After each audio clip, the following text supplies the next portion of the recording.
오늘 주시는 하나님 말씀 이사야 59장 4절 봉독해 드리겠습니다. 공의대로 소송하는 자도 없고 진리대로 판결하는 자도 없으며 허망한 것을 의뢰하며 거짓을 말하며 잔해를 잉태하여 죄악을 생산하며. 아멘. 한 주간 동안도 건강하셨습니까? 성경은 인류를 구원하시기 위한 하나님의 계획을 기록한 책입니다. 그래서 성경 66권의 핵심 주제는 예수 그리스도입니다. 그래서 구약은 오실 예수님에 대해서 선지자들을 통해서 증거케 하셨습니다. 신약은 오신 예수님이 이 땅에서 3년 반 공생애를 사시면서 어떤 일을 하셨으며 그것을 토대로 해서 사도들이 기록한 책입니다. 즉 오신 예수님이 누구시냐 이것을 기록했습니다. 그리고 요한계시록은 다시 오실 예수님에 대해서 기록한 것입니다. 그렇기 때문에 성경 전체의 주인공은 예수님입니다. 구약의 주인공도 예수님이고 신약의 주인공도 예수님이며 요한계시록의 주인공도 예수님입니다. 그렇기 때문에 요한계시록을 좀 안다고 해서 자기가 제일인 예수가 되면 안 되고 자기 스스로를 가리켜서 두증이라고 해도 안 되며 이 계시록의 주인공이 예수님이라는 것을 올바로 안다면 여전히 계시록에서도 오실 예수님에 대해서 알려주는 것이 정상이고 바람직한 일입니다. 이 성경이 우리에게 주시는 메시지가 있습니다. 그것은 하나님을 어떻게 만날 수 있느냐 하는 하나님을 만나는 방법을 알려주는 내용으로 가득 차 있는 것이 성경입니다. 그렇기 때문에 이 세상의 그 어떤 사람의 말보다 더 중요한 것이 뭐냐면 성경입니다. 근데 좀 무지한 사람들은 성경과 상관없이 아무개가 말했으면 그 말이 더 중요하다고 쫓아가는 사람들도 저는 목격을 했습니다. 그것은 스스로가 자기는 성경적인 신앙을 가지고 있지 않다고 하는 것을 고백한 것입니다. 다시 한번 강조합니다. 이 세상에 어떤 뛰어난 사람이 나타나서 별 말을 다 할지라도 우리는 그것이 성경적이냐 아니냐 이것을 우선 비교 평가해서 성경적이면 우리가 받아들이지만 성경적이지 않을 때는 그 주장도 거부할 뿐만 아니라 그 말을 하는 사람까지도 우리는 거절하는 그 용기가 필요할 것입니다. 그래서 성경은 구원을 위한 책입니다. 우리를 어떻게 구원하실 것이냐라고 하는 하나님의 계획이 담겨진 책입니다. 그런데 그 방대한 내용 중에서 오늘 이사야 이 59장에 나오는 내용 대부분은 구원받지 못하는 이유가 있다라고 설명을 하고 있습니다. 왜 구원받지 못하느냐? 이것에 대해서 이사야가 설명한 내용입니다.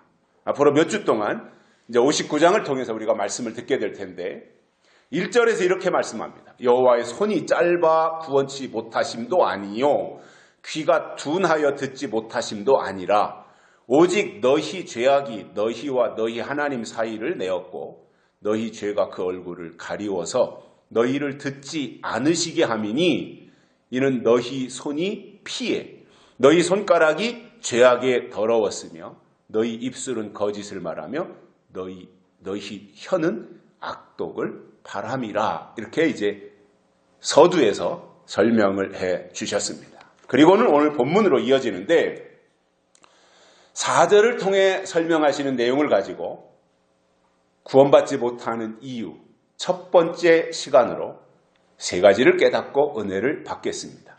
왜 구원받지 못하는가? 구원받는 사람은 구원받는 이유가 있을 것이고 구원받지 못하는 사람은 구원받지 못하는 이유가 있을 것입니다. 잘 되는 사람은 잘 되는 이유가 있을 것이고 망하는 사람은 망하는 이유가 있을 것입니다. 이 세상의 모든 것이 다 인과관계가 있지 않습니까? 원인과 결과라는 것이 있지 않습니까?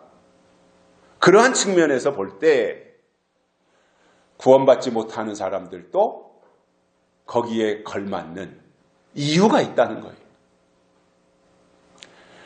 첫 번째로는 공의대로 소송하지 않았기 때문입니다. 정상이라면 공의대로 소송을 진행해야 됩니다. 소송이라고 하는 게 이제 어떤 법률적인 용어잖아요. 재판하는 것을 이제 소송 또는 송사 뭐 이러한 것으로 표현을 하지 않습니까? 그런데 더더군다나 소송은 원칙대로 또는 법대로 정의롭게 해야 되는 것이 맞는데 그렇게 하지 않았다고 하는 것은 비정상이라는 말입니다. 중요한 것은 공의이고요. 공의는 하나님의 속성 중 하나입니다. 하나님의 속성에는, 하나님의 성품에는 비공유적인 성품, 즉 하나님만이 가지고 있는 성품이 있고 공유적인 성품, 즉 사람과 하나님 속에 함께 존재하는 성품이 있다는 거예요. 속성이 있다는 거예요. 그래서 조직신학에는 하나님의 성품, 하나님의 속성을 설명할 때 비공유적인 하나님만이 가지고 있는 속성, 절대성 뭐 이런 거 있잖아요. 그분이 가지고 있는 절대적인 하나님이지 않습니까? 그런 거는 하나님만 가지고 있는 거예요. 그러나 공유적인 속성, 하나님께도 있지만 사람 속에도 있는 어떤 사랑, 의, 뭐 이런 것들이 이제 거기 공유적인 속성에 포함이 되는데 하나님이 심판하실 수 있는 것은 하나님이 공의이시기 때문에 심판하실 수 있습니다. 계시록 19장 11절에서 13절에 보면 그가 공의로 심판하며 싸우더라 이렇게 사도 요한이 설명했습니다. 하나님이 심판하시는데 예수님이 오셔서 심판하시는데 기준은 공의로 하시더라는 거예요. 아, 너는 내가 아는 애니까. 너는 내가 미워하는 사람이니까. 너는 내 편을 들어줬으니까. 너는 나를 배척했으니까. 뭐 이렇게 그때그때 따라서 출렁출렁 기준이 달라지는 것이 아니라 하나님이 애초부터 정해놓으신 기준에 의해서 공의로 하신다는 거예요. 여기서 공의라고 하는 말은 공평한 도리라고 하는 뜻으로 하나님은 공평하고 의로운 분이시다 이 말입니다. 그래서 우리가 이 세상에서도 지금 우리가 살아가고 있는데 하나님의 공평하심의 한 측면을 볼 수 있는 것은 누구나가 다 장점이 있고 단점이 있잖아요. 그런데 저도 수없는 사람들을 만나봤는데 지금까지 살아오면서 사실상 단점을 가지고 말하면 이 세상에 온전한 사람은 아무도 없어요. 다 단점만 말한다면 아무개는 이게 단점이고 아무개는 저게 단점이고 아무개는 저게 단점이고 단점만 들춰낸다면 이 세상에 온전한 사람은 없어요. 그런데 감사하게도 사람들을 만나보면서 제가 터득한 것이 뭐냐면 사람은 누구나가 다 단점보다는 장점이 많더라 이거예요. 그리고 하나님이 우리를 향하여 우리의 단점을 꼬투리 잡거나 지적하는 것이 아니라 우리의 장점을 보고 쓰시더라는 거예요. 저는 이것이 우리가 이 세상에서 태어나서 살아가는 인간에게 주신 하나님의 공평함이다라고 봐요. 예를 든다면 이런 거 있잖아요. 우스갯소리로 한다면 얼굴이 이쁘고 잘난 사람은 좀 머리가 나쁘다든가, 또 키가 이렇게 커서 사람들에게 아우 저 사람은 참 날씬하네 이렇게 눈으로 보기에 좋은 사람은 또 어느 부분에 무슨 건강이 약하다든가 내장이 약하다든가 이런 부분들이 다 있지 않습니까? 그래서 우리가 살아가면서 어떠한 겉으로 보이는 면만을 가지고 그 사람을 평가한다고 하는 것은 매우 오판이 될 수 있습니다. 그 사람에 대한 올바른 판단을 할 수 없게 된다는 거예요. 겉모습만 보고 한다는 것은. 하나님도 우리를 지으실 때 이렇게 고르게 다 이 사람에게는 이런 재능을 주셨고 저 사람에게는 저런 재능을 주셨고, 그래서 그 사람들이 서로 이렇게 어우러지면서 이 세상을 유익하도록 만들어 나가는 그 역할을 하고 있다는 거죠.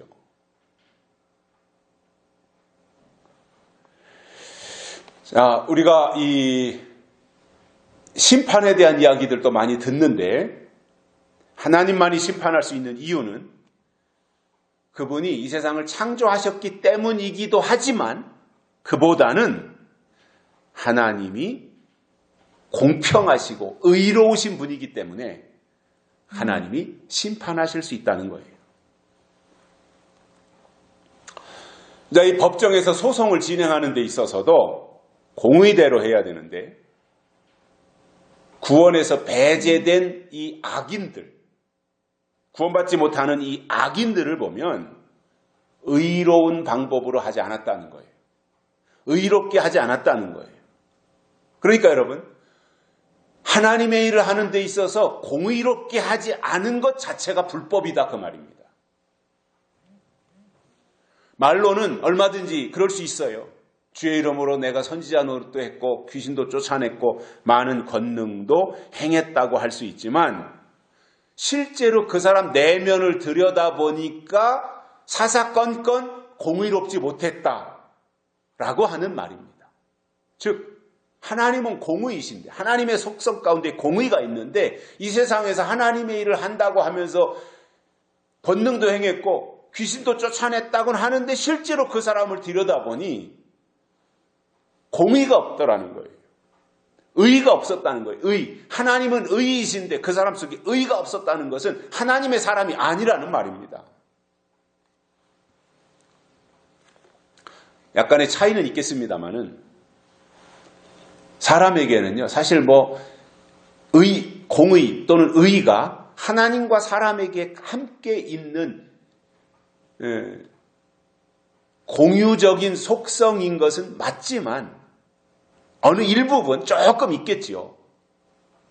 그런데 사람 속에는요, 하나님이 가지고 있는 어떤 절대적 공의, 모든 것을 다 공의로 관찰하시는 이 부분은 없기 때문에 제대로 된 의로운 판단을 내리기는 쉽지 않아요.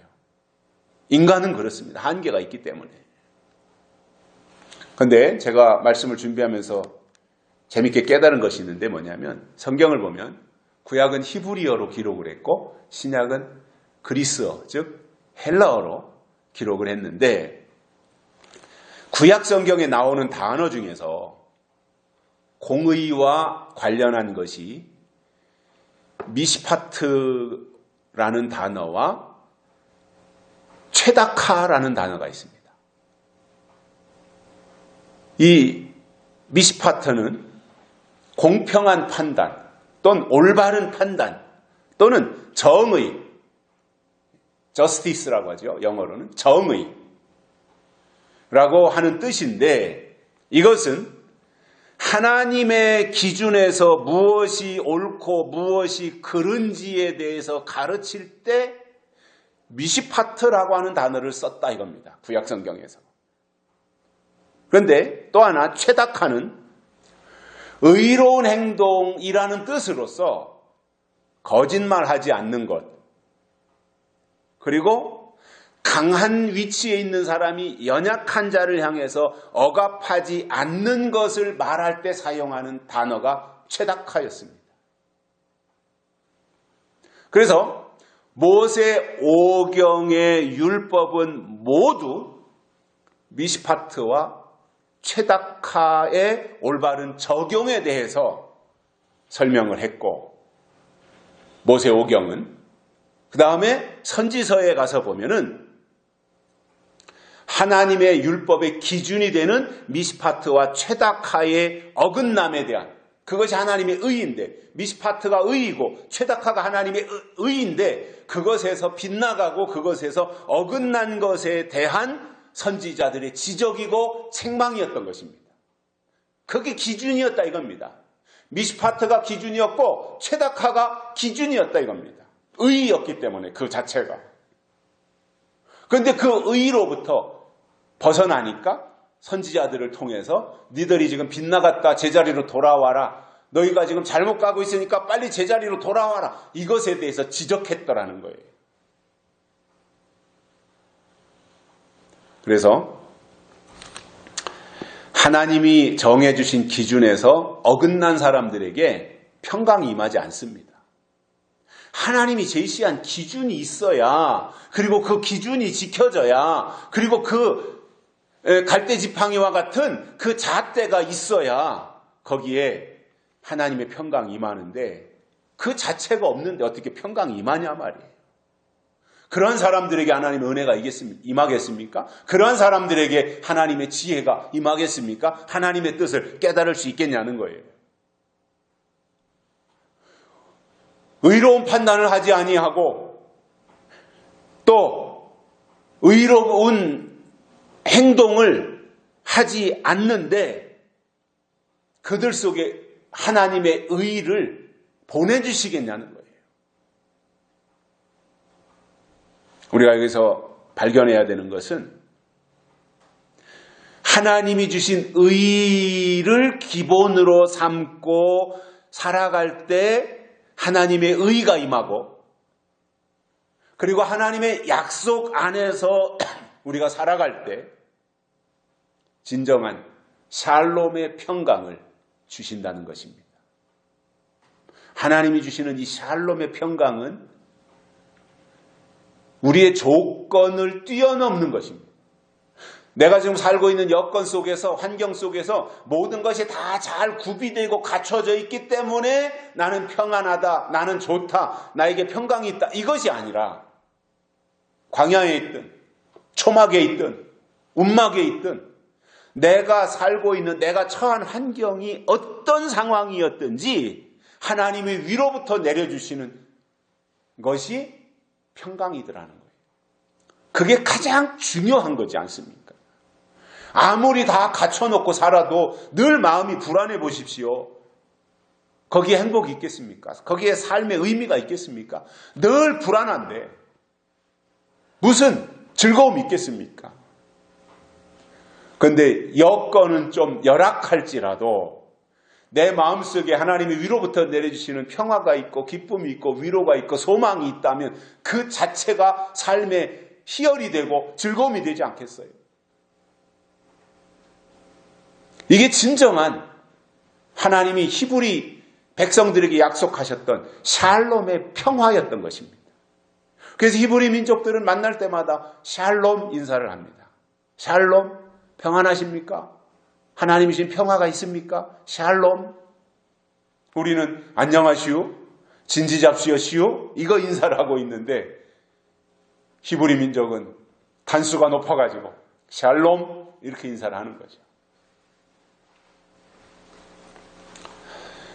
그래서 하나님이 주시는 것은 우리의 여건과 조건과 환경을 초월해서 하나님이 위로부터 내려주시는 것이고, 그것이 진정한 의미의 하나님이 주시는 복입니다. 그 즐거움이 있다면, 그 기쁨이 있다면, 그 희열이 있다면 그 속에서 얼마나 날마다 삶 속에 감격이 있겠습니까?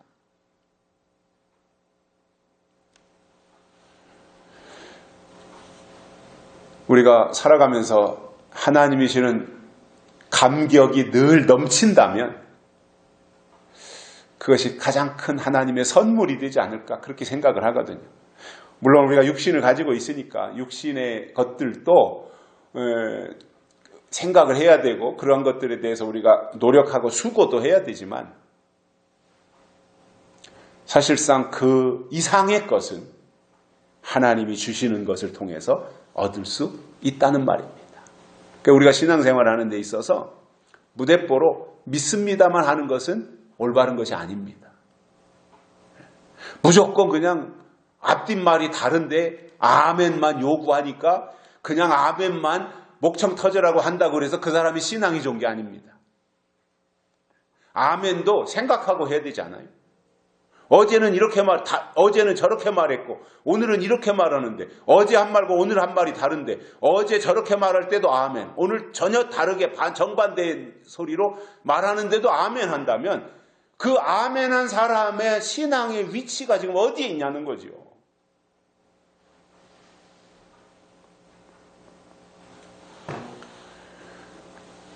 하나님이 원하시는 공의가 있을 때 하나님이 주시는 평강도 임한다는 말입니다. 노아가 방주 짓는 일을 시작할 때 그냥 며칠 만에 한 달 만에 아니면 보름 만에 이렇게 끝나는 것이었다면 갈등하거나 고민할 이유가 없었을 것 같아요. 그 기간이 짧았다면 그냥 후닥닥 해서 마무리 지었으면 오다 가다 사람들이 참견이나 했겠어요? 그냥 후닥닥닥 이렇게 만들어 버렸다면. 근데 자그마치 100년이라고 하는 세월 속에서 그 일을 진행하다 보니까 그 과정 하나하나에 얼마나 어려움이 많았겠습니까? 사람들이 다 한마디씩 합니다. 그것도 내가 외면하고 무시할 수 없는 사람들이 말을 할 때 그거를 거절하고 뿌리치기가 사실은 더 어려운 거거든요. 나하고 상관없는 사람이 말하는 거예요. 그냥 못 들은 척하면 상관없어요. 근데 나하고 도저히 그럴 수 없는 사람들이 어떤 말을 할 때 그것을 받아들이자니 하나님이 주신 설계도에 안 맞고 하나님이 주신 설계도대로 밀어붙이자니 그 말을 해준 그 사람이 서운해할 것 같고 그러니까 고민할 수밖에 없는 거거든요. 그런데 그 장구한 세월 속에서 노아가 방주를 지으면서 전혀 그가 동요하거나 흔들리지 않았던 이유는 노아의 마음속에 하나님은 공의의 하나님이시다라고 하는 것에 대한 믿음이 있었기 때문에 좌절하지 아니하고 방주 만드는 그 과정을 다 마치고 하나님이 주문하신 대로 그것을 하나님께 납품해 드릴 수 있었던 것입니다. 만약에 노아가 방주를 지으라고 해서 시작은 했는데 하나님이 누구신지 하나님의 속성에 대해서 제대로 이해하지 못한 채 하나님을 믿지 못했다면 노아는 절대로 방주를 만들지 못했을 것입니다. 노아가 어려운 그 과정과 여건 속에서 흔들리지 않았던 것은 첫째로는 하나님을 믿었던 것이고요. 노아가. 그 다음으로는 약속하신 것은 하나님이 반드시 이루신다고 하는 확신이 있었기 때문에 노아가 끄떡하지 아니하고 방주를 만들 수 있었습니다.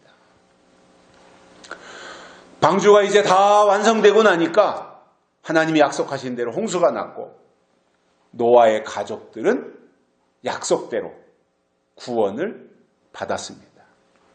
이것이 하나님의 공의입니다.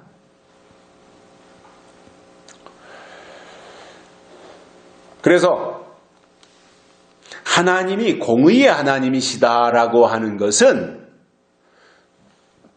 하나님은 한번 말씀하시면 그대로 진행하신다고 하는 의미가 있고요. 또 하나는 성경에 남아있는 심판도 들쑥날쑥 하는 것이 아니라 하나님의 공의대로 심판하신다고 하는 것을 우리가 믿고 가야 한다는 말입니다. 그래서 하나님이 공의로 심판하신다라고 하는 이 말 속에는 또 무엇이 포함되어 있냐면은 하나님을 위하고 복음을 위해서 애쓰고 수고한 사람들에게는 당연히 그에 걸맞는 복을 내려주시겠다고 하는 이것 또한 하나님의 공의에 속한 것입니다.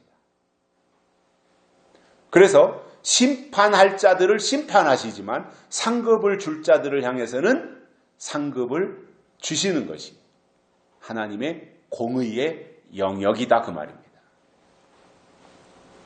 그래서 요한계시록에 나오는 하나님의 인치심이나 왕권은 하나님이 미리 말씀하신 그대로 이루어지는 거예요.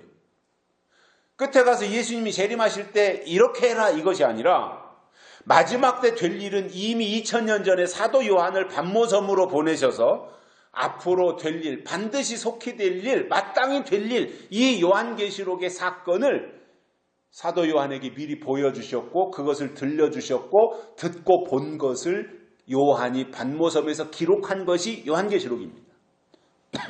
그러니까 그때 가서 말씀하시는 것이 아니라 2000년 전에 말씀하신 그 내용 그대로 마지막에 가서 이루어지는 거예요.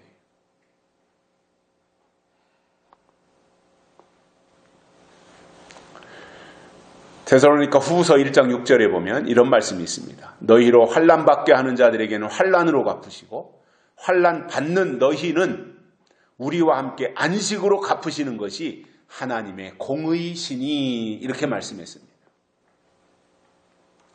그래서 하나님은 공의이시기 때문에 심판하실 수도 있습니다. 자, 흔히 하나님을 사랑의 하나님 이렇게 말합니다.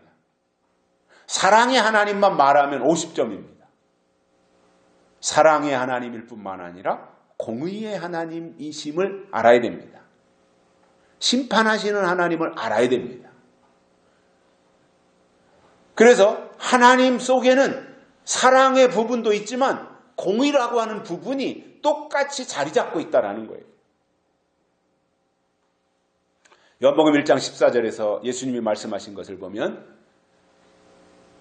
예수 안에는 은혜와 진리가 충만하더라. 요한 사도가 그렇게 예수님을 설명한 거지요. 그런데 예수 안에 은혜와 진리가 충만한데 사실은 은혜는 심판을 못해요. 은혜는. 심판은 진리가 하는 거예요. 예수님 안에 은혜와 진리 이 두 가지가 다 충만했다라는 거예요. 그런데 이 은혜는 역할이 뭐냐면 어머니와 같은 역할이에요.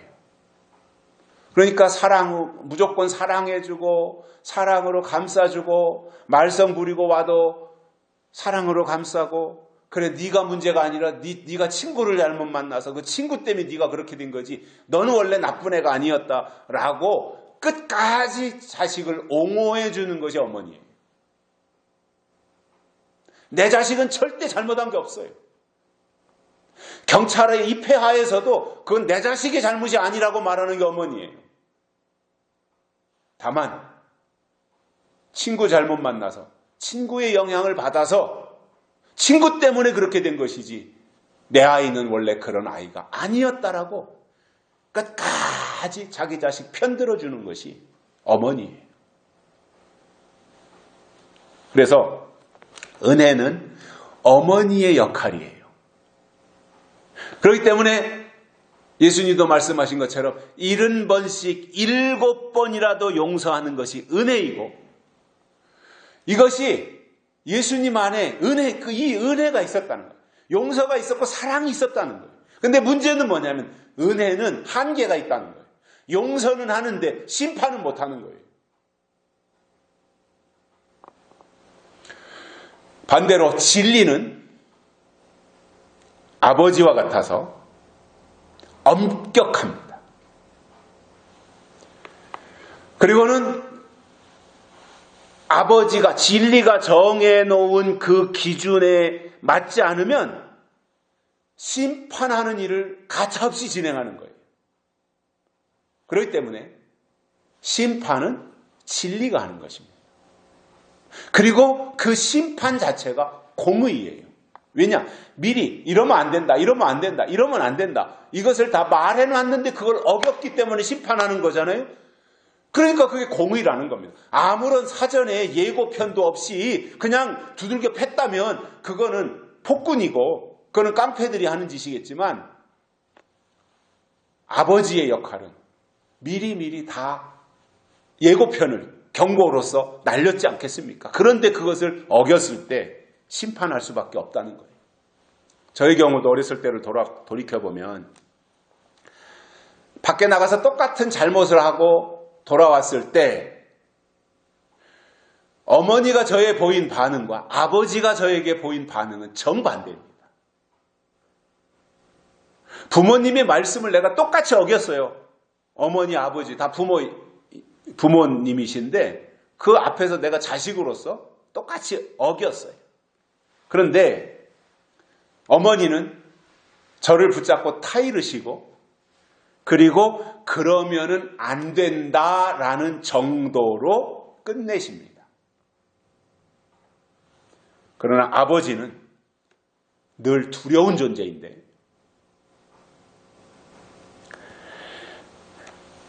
아버지가 말씀하신, 아버지가 명령하신 것을 지키지 않을 경우에 밥상머리에서든지 어디에서든지 몇 차례 경고를 하시죠. 그러지 말아라. 이렇게 혼내기도 하고 경고를 하시지만 도가 지나쳤다고 할 때는 그리고 이때쯤에는 뭔가 강제적으로라도 제재를 해야 되겠다라고 생각이 들면 회초리질을 하면서라도 저의 잘못을 심판하셨습니다. 심판은 아버지가 하고요. 심판은 진리가 하는 것입니다. 요즘 교회가 심판에 대해서는 안 가르쳤어요. 용서에 대해서는 가르쳤어요. 회개에 대해서는 가르쳤어요. 즉 은혜는 가르쳤는데 진리는 가르치지 않았던 거예요. 그러나 예수님 자신이 은혜와 진리가 충만하신 분이시고 하나님이 공의의 하나님이시라는 것은 하나님이 심판하시는 하나님이시다 그 말인 것입니다. 아모스 7장에 보면 스룹바벨이 성전을 지을 때 그의 손에 다림줄이 있었습니다. 수직을 반듯하게 이것이 올라가나 삐뚤어서 올라가나 이것을 확인하는 다림줄이 있어서 그것으로 기준을 잡았던 것처럼 이 다림줄이 성경에서 말씀하는 다림줄이라고 하는 것은 기준을 잡는 것이고 그리고 이것이 성경적으로 말하면 진리인데 하나님의 일을 하는 데 있어서 가장 중요한 것은 다림줄인 진리라는 말입니다. 그래서 사람을 대할 때에도 우리가 그 사람 속에 기준이 되는 진리가 있느냐 없느냐 이 정도 평가는 저는 가능하다고 봅니다. 이 사람은 진리가 있는 사람이구나. 영적인 사람이구나. 이 사람은 신앙생활을 한다고 하는데 진리는 없고 은혜만 있구나. 이 사람은 육에 속한 사람일 수 있겠구나. 이 정도는 할 수 있다고 봅니다. 그런데 저 사람이 외제차를 타냐, 작은 차를 국산 차를 타고 있느냐, 아니면 부동산이 얼마나 많으냐, 몇 평짜리 아파트에 사느냐, 이런 것으로 그 사람을 보고 평가한다고 하는 것은 절대로 신앙적인 자세가 아닌 것입니다. 두 번째로는 진리대로 판단하지 않았다는 것입니다. 진리대로 판결을 내리지 않았어요. 판결은 이제 재판의 결과를 내는 거잖아요. 소송을 진행해서 이제 최종적으로 판결을 내리잖아요. 판사가. 그런데 판결을 하는 데 있어서도 진리가 기준이 되어서 진리대로 하는 것이 중요한데 그렇지 않았다고 하는 것은 정상이 아니라는 말입니다. 올바른 판결을 하지 않고 자기 마음대로 들쑥날쑥 한다면 그 판결은 신뢰가 떨어질 수밖에 없습니다.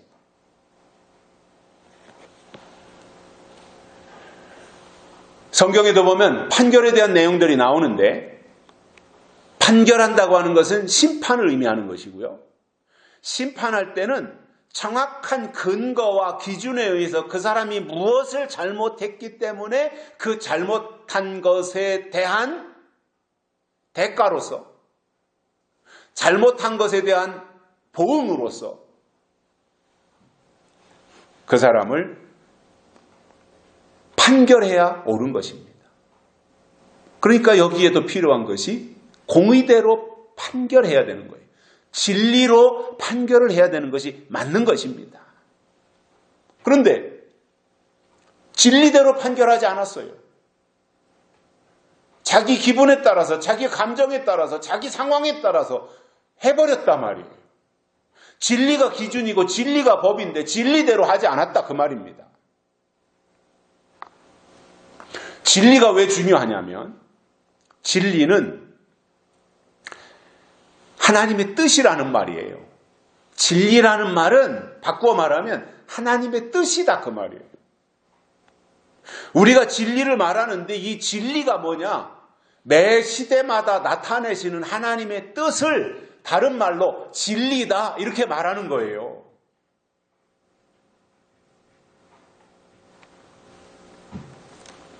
과거에도 이 계시록을 근거로 해서 예언의 말씀을 들은 사람들이 많이 있어요. 자기 나름대로 열심히 있고 자기 나름대로 최선을 다했다고 자부하는 사람들도 있었을 거예요. 어디 가면은 성경을 좀 아는 것처럼 뭐 계시록을 끄집어내가지고 계시록에서 14만 4천이 어떻고 두 증인이 어떻고 뭐 이걸 가지고 토론도 하고 핏대를 올리면서 자기들 나름대로의 주장을 했던 사람도 있었던 것으로 저는 알고 있습니다. 그런데 그 사람들이 과연 진리가 무엇인지 알았습니까? 진리가 도대체 뭡니까? 넓은 의미로 말하면 하나님이 진리이시고 예수님이 진리이시고 성경이 진리이고 성령이 진리입니다. 맞습니다. 그런데 그것뿐만 아니라 진리라고 할 때 그 진리라고 하는 의미 속에는 하나님의 뜻이 내포되어 있는데 그 하나님의 뜻을 들어가서 보니까 시대마다 나타내신 하나님의 뜻이 있었고 그것을 다른 말로 진리라고 했던 거예요.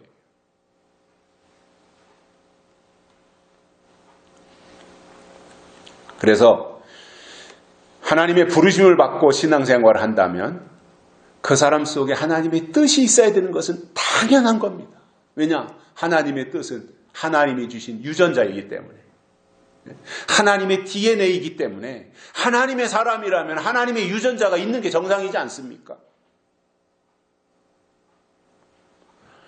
성경을 보면 진리는 시대마다 다른 모습으로 나타났는데 구약에서는 율법이 진리로 나타났습니다.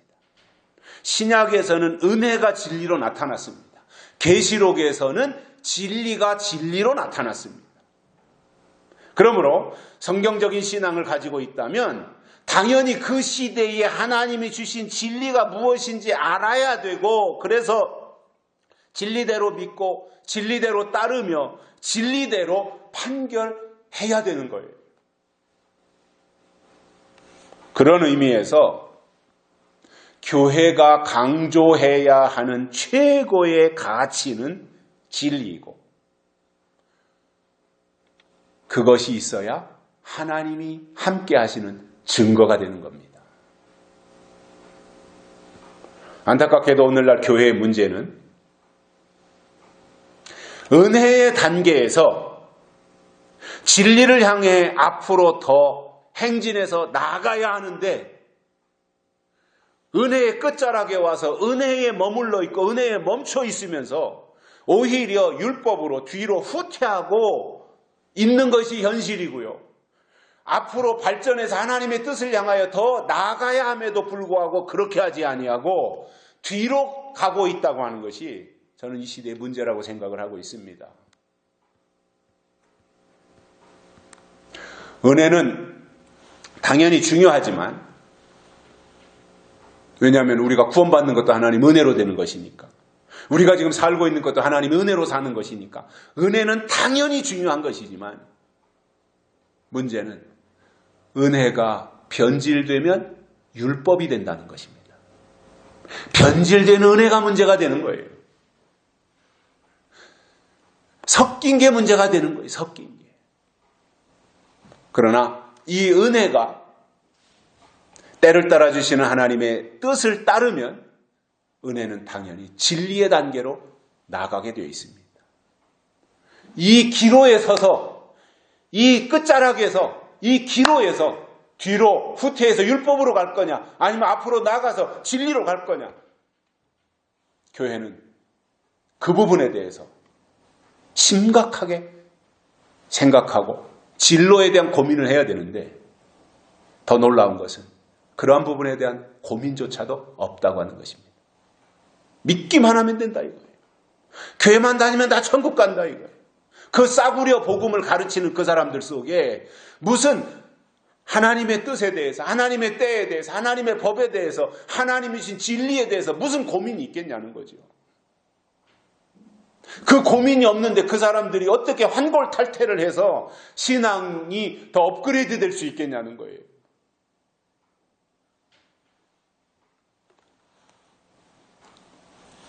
영적인 신앙이라고 하는 것은 땅에서 살고 있지만 땅의 것으로 살지 아니하고 하늘의 것으로 살면서 하늘의 것을 얻기 위해서 저 높은 곳을 향하여 날마다 올라가기를 기대하고 바라보며 사모하는 것입니다.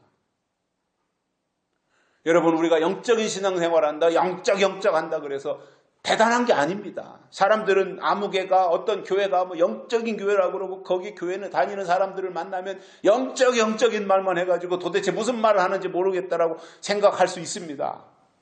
물론 우리가 영적이어야 되는 것이 맞습니다. 영에 속한 사람으로 살아야 되는 것이 맞습니다. 영에 속한 교회가 되는 것이 맞습니다. 그러나 사람들이 혼동하는 것이 있습니다. 영적인 것은 특별한 것이 아닙니다. 교회가 또는 신자들이 영적이어야 된다고 하는 이 영적인 것을 주장한 것은 특별한 것이 아니라 당연한 것입니다. 우리는 영적인 것을 말하면서 무슨 뭐 산속에 들어가서 뭐 이상한 환상이나 보고 뭐 방언이나 하고 이런 거를 하자는 것이 아니라, 그건 수준이 낮은 것이니까 그런 것을 하자는 것이 아니라, 우리가 지금 이 시대에서 영적인 신앙생활을 유지하고 발전시켜 나가자고 하는 것은 지금 이 토대 위에서 이상한 것을 하는 것이 아니라 당연한 것을 하고 마땅한 것을 하자는 거예요. 저는 하나님을 믿는 사람들에게 있어서 영적으로 하는 것은 마땅한 것이고 당연한 것이다 이렇게 생각합니다. 그걸 안 하는 것이 문제가 있는 것이죠.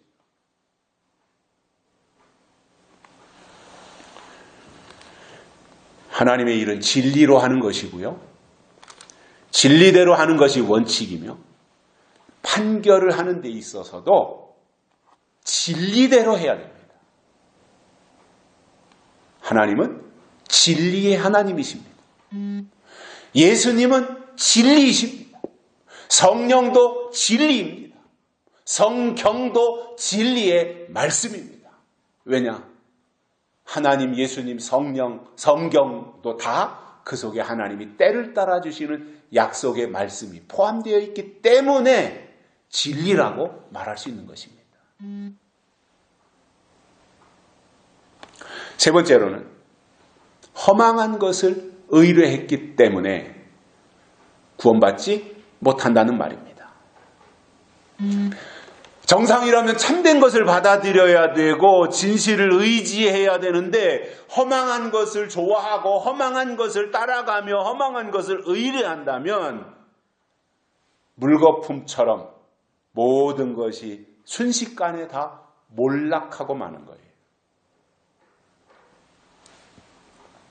그러면 왜 이사야 당시의 사람들이 진실은 외면하고 허망한 것을 의로 했겠습니까? 왜 그랬겠습니까? 이유는 이겁니다. 그 당시에 살았던 사람들 자신이 그 사람들 속에 헛바람이 들어가서 그 사람들이 허망했기 때문에 허망한 것을 의뢰할 수밖에 없었던 거예요.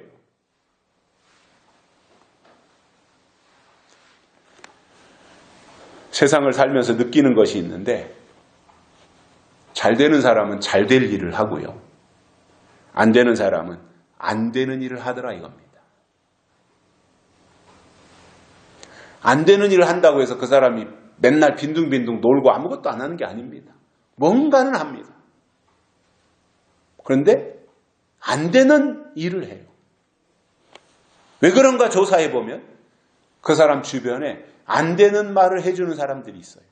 근데 그게 안 되는 말이라고 생각을 안 하는 거예요. 그 말이 옳게 여겨지는 거예요. 그래서 그 사람 말을 따라가는 거예요. 우리가 다 과정을 겪었고 또 지금도 우리가 그러한 역할 위치에서 하고 있는데 우리가 자식의 입장에 있을 때 우리를 향해서 부모님들이 한마디 한마디 해준 말은 다 우리가 잘 되라는 말이었어요. 좋은 친구 사귀어야 된다. 공부 열심히 해야 된다. 뭐 이런 모든 말들이 다 우리 잘 되라고 하신 말이었어요. 그리고 또 우리가 부모의 위치에 있으면서 자식들을 키울 때도 똑같이 다 그렇게 했어요. 어느 부모가 자기 자식 안 되고 깡패되라고 하는 부모가 있겠으며 자기 자식이 어디 가서 건달로 생활하고 그냥 양아치처럼 맨날 어디 빈대 붙어가지고 남의 거 뜯어나 먹고 거머리처럼 이렇게 살아가라고 바라거나 가르칠 부모가 어디 있습니까? 부모가 고생하고 부모가 뼈 빠지게 힘들어도 조금 더 땅을 파고 노력을 해서라도 나는 이렇게 힘들었지만 내 자식들 세대에 가서는 고생하지 아니하고 잘 살기를 바라는 것이 부모의 마음이지 않겠습니까? 그렇게 말을 해줘요. 내가 자식의 입장에 있을 때 부모님들이 그랬고 내가 부모의 입장에 있을 때 자식들한테 똑같이 합니다. 그런데 어떤 자식은 일정 수준 이상으로 잘 되는데 어떤 자식은 그냥 맨날 그냥 그렇게 거기서 이렇게 벗어나지 못하고 사는 사람들이 있어요. 왜 그러냐 하면은 들어야 될 말을 안 들었기 때문에 그런 거예요. 제가 군대 제대했을 때인가 제대하기 전에 무렵에 제대한 이후네요. 군대 제대했을 때 어느 날 저녁 여름이었는데 아버지가 그 얘기를 하시더라고요. 참 이상하다. 사람은 참 이상한 것이 들어야 될 말을 안 듣는 사람은 반드시 듣지 말아야 될 말을 듣는다는 거예요. 무슨 말이냐면 사람은 누군가의 영향을 받게 돼 있다 그 말입니다. 그런데 들어야 될 말을 들으면 그 사람들은 어느 정도 역할을 다 하는 위치에서 살아가요. 그런데 들어야 될 말을 해주는 사람들의 말, 들어야 될 내가 꼭 참고가 되고 나 잘 되라고 말해주는 사람들이 누가 있겠어요? 부모일 것이고 또 학교에 가면 선생님들이지 않겠어요? 또 일가 친척들 내 주변에 있는 나를 아껴주는 그런 선배들 이런 사람들이 있지 않겠습니까? 근데 그 사람들이 말할 때는 안 들어요. 그리고 이상한 사람들이 나타나서 말하면 혹해가지고 그 말을 따라간다는 것은 그 사람이 똑같은 사람이다 그 말인 거예요. 웬만한 사람은 좀 이렇게 검증이 안 된 사기꾼의 말을 들으면 경계를 하잖아요. 경계. 아 이거는 내가 조심해야 되겠다. 경계를 하는데 귀가 얇아가지고 그런데 빠지는 사람들을 보면 금방 그냥 혹 하는 거예요. 그냥 한 번에 훅 그쪽으로 끌려가는 거죠. 분별도 할 시간이 없어요. 그냥 끌려가는 거예요. 왜 그러냐면 그런 사람들의 말이 크게 들리는 거예요. 이 사람에게는. 그러니까 경계를 한다든가 조심을 한다든가 분별을 한다든가 이런 것은 아예 없는 겁니다. 그러니까 안 되는 거예요. 여기서 허망한 것은요. 기대와는 달리 허무하다는 뜻입니다. 이게 허망하다는 단어입니다. 내 기대와는 달리 허무하다. 그래서 헛된 것이고 허탄한 것을 말할 때 허망하다 이렇게 말하는 거예요. 바울이 디모데에게 한 말 가운데 이런 말씀이 있습니다. 망령되고 허탄한 신화를 버리고 오직 경건에 이르기를 연습하라, 이 말을 했습니다. 디모데에게. 그래서 새 영과 새 마음이 없고 하나님이 주신 약속의 말씀이 없으니 하나님을 믿는다고 하면서도 허망한 생각에서 벗어나지 못하는 거예요. 감나무에서 감 안 떨어지나, 이것만 기대하고 감나무 밑에서 드러누워만 있어가지고 내 입 안으로 감이 어느 날 쏙 하고 홍시가 하나 쏙 들어가기를 기다리면서 감나무 밑에서 누워있는 그 세월이 얼마나 허망한 거예요. 정상적인 사람이 볼 때는. 왜냐? 나가서 일을 해서 돈을 벌어가지고 홍시를 사 먹든가 아니면 감나무에 올라가서 홍시를 따서 먹든가 해야지, 감나무 밑에 들어놓아가지고 내 입으로 감이 떨어지기만을 이렇게 입 벌리고 있다면 그게 어느 세월이 되겠냐는 거예요. 그리고 그게 가능한 일이냐 말이죠. 그런데 그런 사람들도 있다는 거예요. 그렇게 하지 말라는 거지요.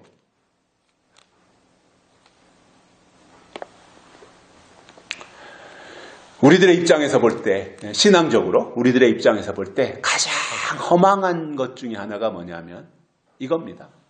세대주의자들이 말했던 이 땅에 처처에 기근이 나고 지진이 나고 재난이 일어나고 질병이 생겨서 고통스러운 상황이 시작되는 것을 대환란이라고 말하고, 그 대환란 때 하나님을 믿는 모든 사람들은 다 구름 타고 공중으로 올라간다.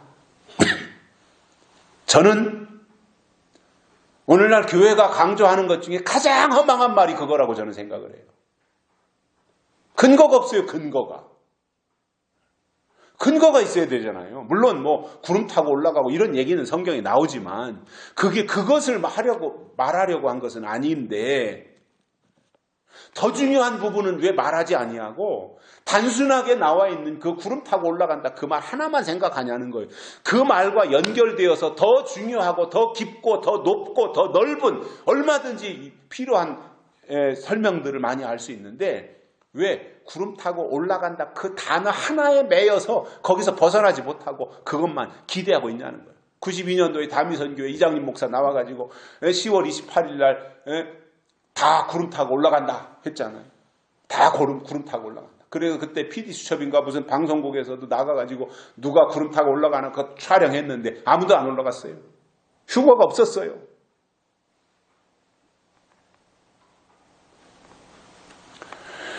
저는 기독교 신앙은 저는 사실이라고 생각을 합니다. 사실이 기독교 신앙. 하나님은 사실이고 실제이십니다. 예수님도 사실이고 실제이십니다. 사실을 믿고 실제를 믿는 기독교 신앙이 왜 허망되게 대환란이 일어나면 구름 타고 공중으로 올라가고 이 생각을 하고 있냐는 거예요. 얼마나 허황된 얘기입니까 그것이. 실질적인 얘기, 실제이신 하나님이 우리에게 실질적으로 해주신 내용들이 성경에 있으면 그것을 우리가 바라보고, 그래서 이것이 상징으로 해준 얘기인지 실질적으로 해준 얘기인지 이것을 분별을 하고 분석을 해야 될 것이 아니겠어요. 성경에서 말씀하는 핵심은 대환란이 오기 전에 공중으로 구름 타고 올라가는 이것이 아니라, 하나님의 관심은 우리의 속사람, 우리의 영성이 높은 차원으로 성장하고 성숙해서 차원 높은 단계로 올라가라 그 말입니다. 그게 더 실질적인 거 아니에요? 그게 더 현실적인 거 아니겠어요?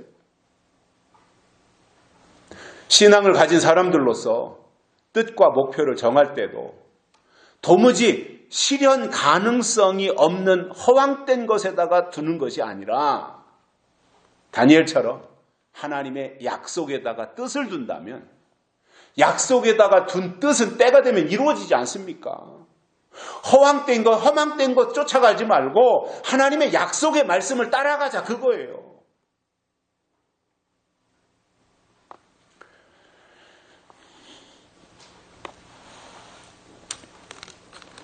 만약에 노아가 방주를 지을 때 허망한 말을 귀담아 들었더라면 그리고 사람들의 말에 마음을 뺏겨서 그쪽으로 쏠렸더라면 노아는 절대로 방주를 만들지 못했을 겁니다.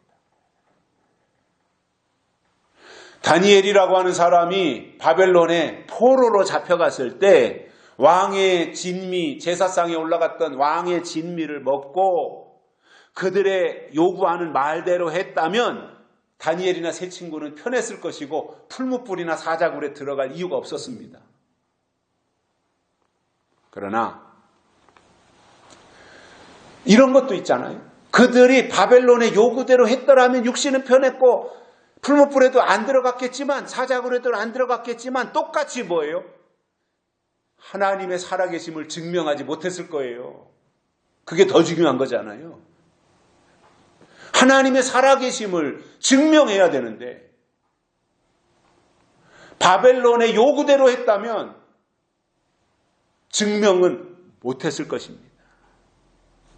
중요한 것은 어떤 말을 듣느냐에 따라서 그의 신앙의 좌표가 달라지는데 듣지 말아야 될 말을 들으면 가지 말아야 될 곳으로 가서 하지 말아야 될 일을 하게 되어 있습니다. 요한계시록 9장에 나오는 황충이는 거짓 선지자이고 거짓 선지자가 하는 일은 미혹하는 일입니다. 그래서 미혹이 뭐냐면 하나님께로 가야 할 영혼을 포섭해가지고 적그리스도에게로 가도록 만들어 놓는 것인데 이것을 분별하지 못하면 따라가게 되어 있습니다. 이 시대에 수많은 사람들이 교회를 통해서 신앙생활을 하고 있는데 정상이라면 교회에 갈 때 또 설교를 들으러 갈 때 허망한 말이나 헛된 말을 듣겠다고 교회를 찾아가는 사람은 아무도 없을 거예요. 좋은 말 들으러 가고 하나님 말씀 들으러 가고 예수님이 뭐라고 말씀하셨는지 이걸 들으러 가는 것이 사람들의 생각이지 않겠어요? 허망한 말, 이상한 말 들으러 교회 가는 사람이 누가 있겠습니까? 그러나 막상 분별을 하지 못하다 보니까 엉뚱한 말을 듣고 교회는 다 하나님의 집이고 교회 다니면 다 천국 간다. 이렇게 세뇌가 되어 있다 보니 약속의 말씀이 임해도 받아들임이 안 되고 거부하고 마는 것입니다. 그런 의미에서 성경을 통해서 때를 알고 예언의 말씀이 우리의 마음속에 와 있으면 그는 분별을 할 수 있기 때문에 미혹의 정체가 무엇인지 알고 미혹에 대해서 대처하기 때문에 절대로 거짓 선지자를 따라가지 않습니다. 아무리 죽은 자를 살려낸다고 할지라도 요동하지 않습니다. 그래서 우리에게 중요한 것은 사람들이 만들어낸 신화가 아니라 하나님이 주신 약속이기 때문에 신화를 따라갈 것이냐 아니면 약속을 따를 것이냐 이것에 대해서 우리가 선택의 기로에 섰을지라도 흔들리지 말고 끝까지 약속을 따라가는 것이 믿음인 것입니다. 왜냐하면 사탄은 처음부터 거짓말하는 자이고 거짓의 어미라 그랬어요. 사탄은. 그러니 거짓이 잉태하는 것은 잔해이고 거짓이 생산하는 것은 죄악일 수밖에 없습니다. 우리 교회가 아무것도 보여줄 것은 없지만 외적으로는 그러나 가장 중요하게 강조하는 것이 있다면 성경대로 믿자. 즉 바이블 빌리버가 되자. 성경대로 믿자 이거.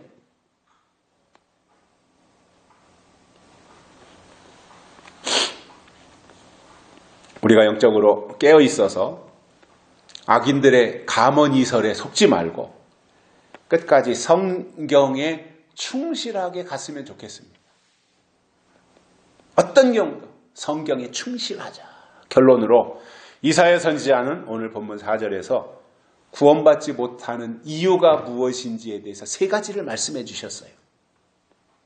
이 말씀을 우리의 마음에 깊이 새기고 하나님이 예비하신 구원에 이르며 다시 오시는 예수님을 맞이할 수 있는 은혜가 우리 모두에게 있기를 주의 이름으로 축복합니다. 살아계신 하나님 감사합니다. 우리를 불러주시고 오늘도 말씀을 듣게 해주셔서 감사를 드립니다. 이 말씀이 단단한 기둥이 잘 박힌 목과 같이 되어서 어떤 경우도 우리가 흔들리지 아니하고 쇠약해지지 아니하고 하나님의 뜻에 더욱더 강력해지는 믿음의 사람들이 되도록 은총을 베풀어 주옵소서. 다시 오실 예수님의 이름으로 간절히 기도드리옵나이다. 아멘. 찬송가 235장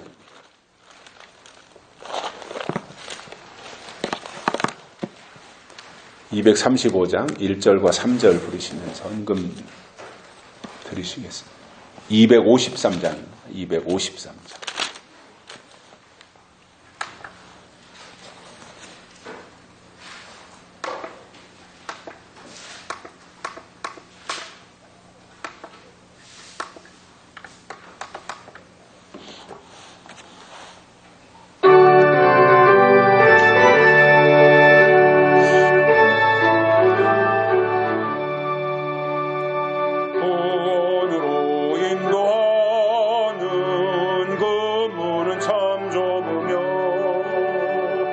생명으로 인도하는 그 길은 참 편히 우리 몸에 매어 있는 그 더러운 죄짐을 한없이 벗어놓고 힘써서 들어갑시다.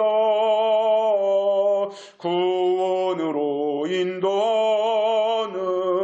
그 좁은 문 들어가 영생으로 인도하는 그 생명길 갑시다. 구원의 문 열렸으니 주의 공로입니다. 주저 말고 들어가서 생명길로 갑시다. 구원의 문 닫힌 후엔 들어가고 싶으나 한 번 닫힌 구원의